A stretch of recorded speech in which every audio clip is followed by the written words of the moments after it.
রব্বুল আলামিন পৃথিবীর কোনো মানুষ আমার গুনাহ সম্পর্কে জানে না, তুমি আমার গুনাহ সম্পর্কে জানো। আমি এমন গুনাহ করেছি আমার বিবি জানে না, বিবি গুনাহ করেছে আমি জানি না। আল্লাহ তুমি সব কিচ্ছু জানো, হে আমার প্রভু তুমি আমাকে মাফ করে দাও।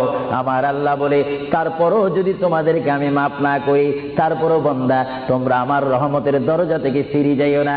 আমি তোমাদেরকে হুকুম দিচ্ছি, ওয়ালাউ আন্নাহুম ইয যালামু আনফুসাহুম জাউকা, বান্দারে যদি গুনাহ করে ফেলো আমার রহমত থেকে মুখ ফিরিয়ে তুমি চলে যাইও না।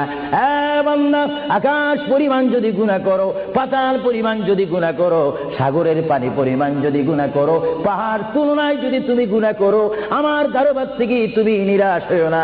বান্দা, আমি তোমাকে একটি রাস্তা পাঠাই দিচ্ছি, একটি পথ তোমাকে আমি দেখাই দিচ্ছি। সেই পথটি কোন পথ তোমরা জানো? ওয়ালাউ আন্নাহুম ইয যালামু আনফুসাহুম জাউকা, বান্দারে যখন তোমরা বরবাদ হয়ে যাবে তখন তোমাদেরকে একটা পথ আমি তোমাদেরকে দেখাই দিলাম, সেই পথটির নাম হচ্ছে আমার রাসূলের মদিনা।